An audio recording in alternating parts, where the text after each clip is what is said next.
Greetings and salutations, fabulous whānau family and friends. Today I'm with the lovely Lake Tuakitoto. Well, she was lovely until the settlers came along and they pulled out all the trees, they chopped them all down, and then they removed all the flaxes. The trees were good for wood for building dwellings, which I suppose is good, but they also made a lot of money out of them because it was native timber. And the flaxes, well, they were used for making ropes, because this is in the days, you know, the late 1800s, when there was no plastic, and so they never replanted. If I get out of the shot for a wee while and just pan around a little bit, you can see the lovely lake behind me.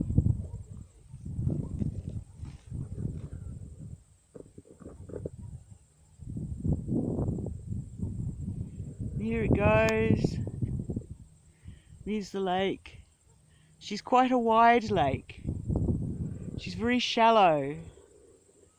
Very shallow. And you may see in the shot there some coprosmas.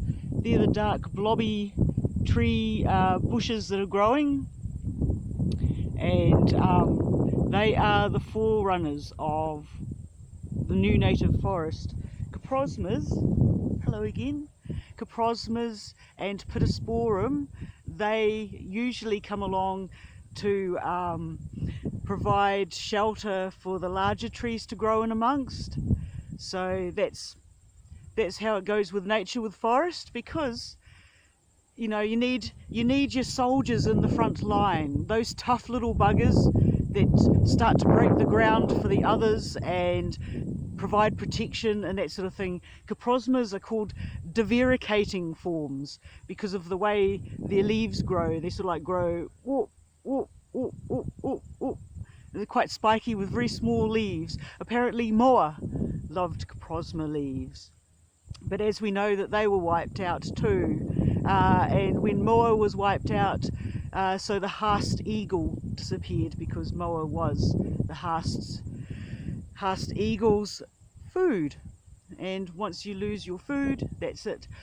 Lake Tuakitoto, she had a partner to the south of me, which is roughly in that direction, was Lake Kaitangata, from where Kaitangata gets its name, I suppose. Lake Kaitangata was drained in the 1800s so that they could have more arable farming space, which you could always Google it and then put it in the comments below this video, of how many people lived in South Otago at that time, and did they really need to drain Kaitangata to create more arable farming land? Did they really need to? So with Lake Tuakitoto, it would be fabulous to see her reclad in her glorious gowns of green and browns. It would be. The sense that I get, the feeling I get when I'm here is sadness.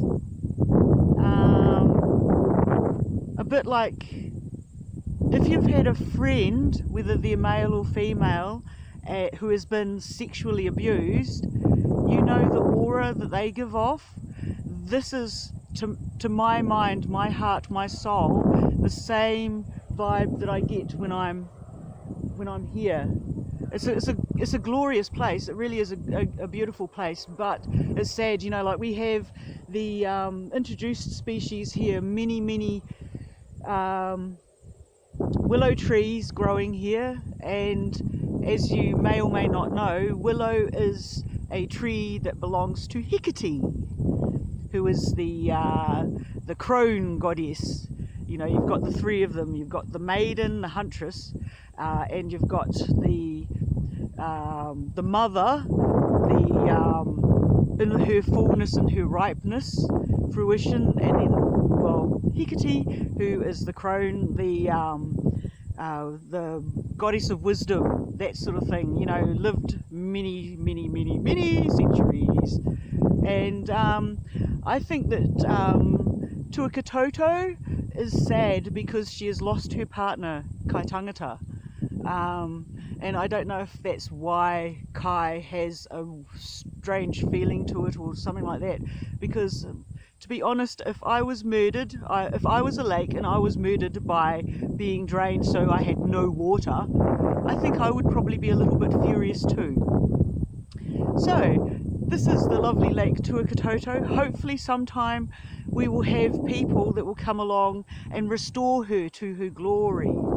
That would be marvelous. Just imagine, can you see, like visualize around me great and mighty trees, you know, the kahikatea and the rata, southern rata. He grows well. He has beautiful crimson flowers in the spring, summer.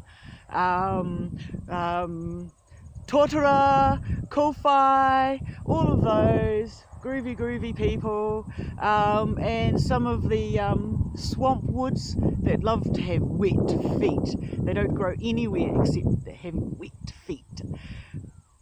Okay, so Lake Tuakitoto.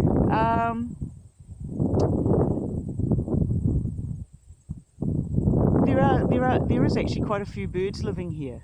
Across the way, they tend to live in the willow trees.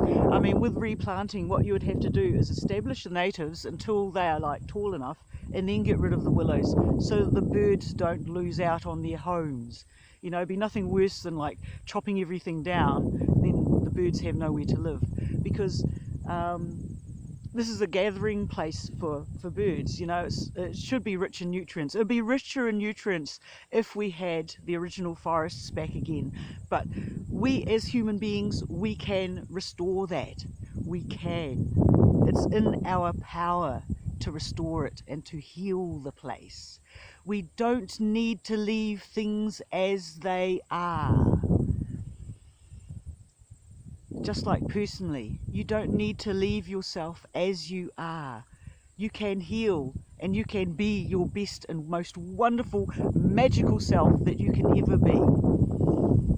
So yes, I will just get out of shot again and give you another wee pan across Lake Tuakitoto. And as I do so, please would you focus in your heart and soul the restoration of Tuakitoto. Send her your loving vibes, your loving feelings. Just as you see her, send her your love.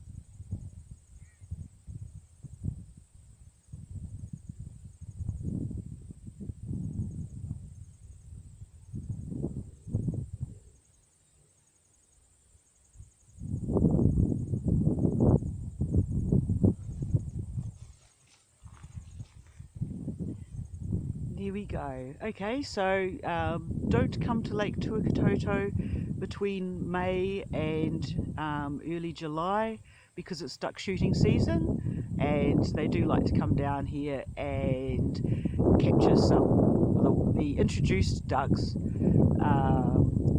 feed the whānau over the winter time, which is fair enough, and also it's good to keep introduced species to a reasonable level.